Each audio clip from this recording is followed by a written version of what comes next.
which will be a usual class size? How many students per class? So our courses, as I mentioned, are split between lecture and lab. So the lecture block is all the students. So it varies between 36 to 40 students. Okay. And then we split them off into two groups. So the lab blocks are half the group. So, about 18 to 20. As the terms go on, we get less students because some students have decided this isn't for them. So you can count on year one, about 18 students per lab block, 36 for the lecture block. So we still maintain quite small classes so that we can help our students and interact a little bit better and get to know our students so we can help them pick their paths as well. And do you guys have a good mix of international and domestics? Which is the ratio there? We have a 25%, possibly greater sometimes, depending on our enrollment numbers and our interest. But our standard is at least 25% international students, and we always mix them amongst the two groups. Okay. So, we understand that students are coming here also to get that social aspect and the culture. So we try to make sure that we have a nice balance between the two sections whenever we do that. So. Okay. Which countries do international students come generally for your program? This one here, like I said, only for 2 years, but our population, we actually have students from Korea, India, China, Japan, Brazil, Mexico. Okay. And the Philippines. Okay. I think Latin America, we're waiting for you. We got to step up there. So interactive media, please. What will you say that is the average age among these brand new 2-year students that are with you? Our first intake, actually, we had a lot more mature student body, students who are coming back to school. So they've already either worked for a few years, worked for many years, or already had some form of educational background, but they were looking for a change. This new intake that started last September is a little bit younger. We got a few more students from high school, but we still got a good mix of mature students as well.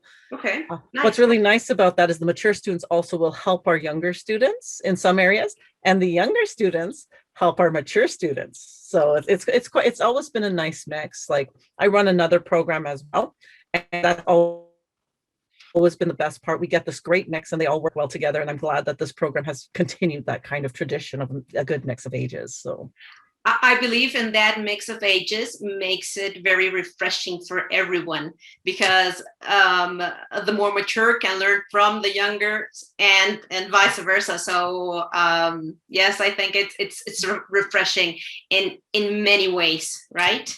Oh yeah.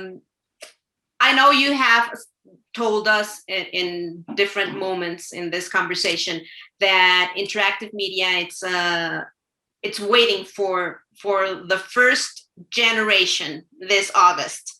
So being said that,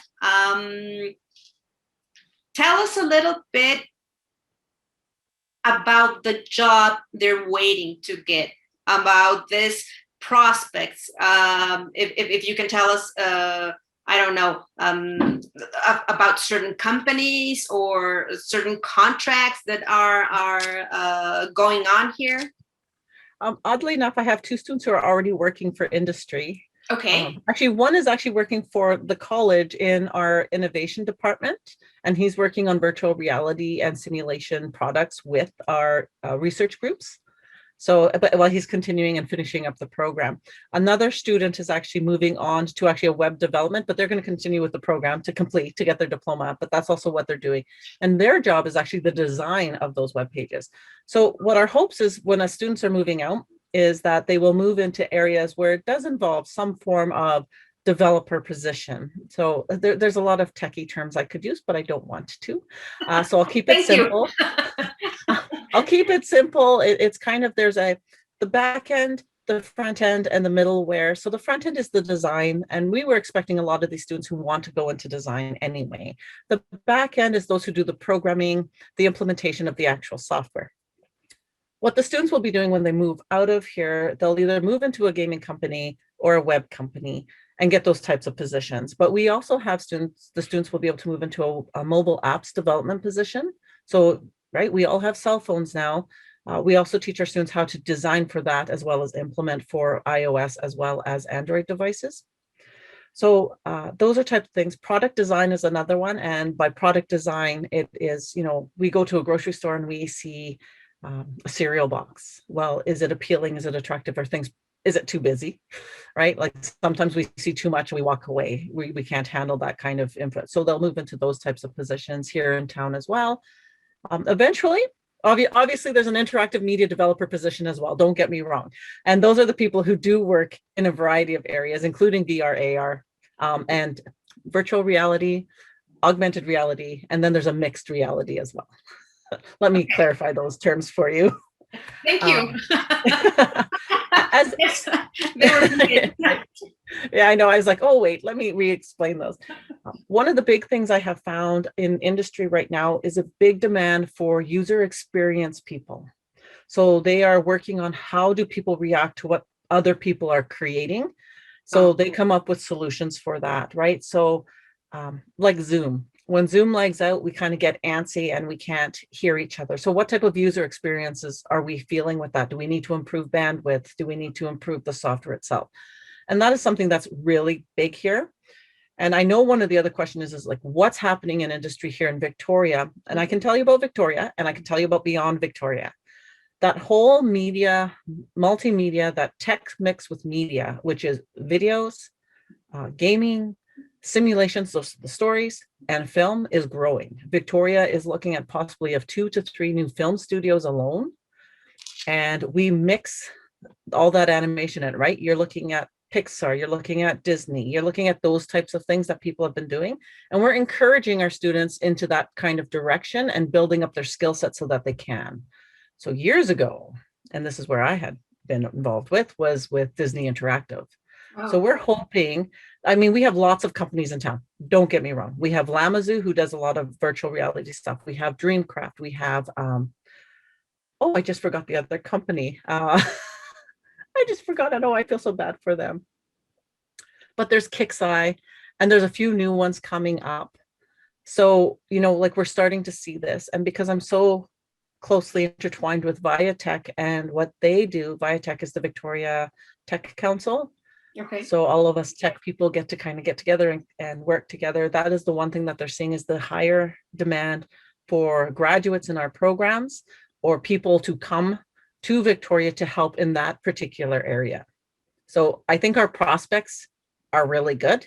So when a student comes to us, my goal obviously is to make sure that you're ready for employment, is that your prospects coming out of our program should be pretty high. And it should go for quite a few years, especially if those film studios do start to move here, like as planned. So, for sure. Yes. Yeah. If that's going on, for sure. I think for several years. Now, of course, it is 2021. So come 2024, the film studios may have said, nah, we changed our mind. But that doesn't change the need for media, animations, games. The gaming industry boomed here. Actually, we have a local company called Camosun, and they went, I don't know how to say it the right way. They exploded. They went ballistic, right? And so it's so great to see what was a small company just grow. And I'm kind of giving a shout out to some of these companies, obviously. So no, it's there, and it does look like it's going to keep growing. So, yeah. Thank you. Thank you so much for this big picture. I think it clarifies very well what students can expect when they're finishing and when they're graduate, where to go and where the industry is aiming, right, in Victoria and around the world, in Canada also. I would like to finish this interview, chat, gathering, you name it, with a quick question. If you could describe interactive media developer with 3 words, what will they be? Wow. You may be talking to the wrong person on that one, because I find it very exciting. Okay. Very exciting, very creative, and innovative.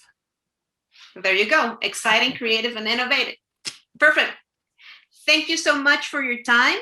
I hope that you get lots of inquiries and lots of questions regarding interactive media, and hope to see you very soon. Thank you very much, Saryta. Thank you.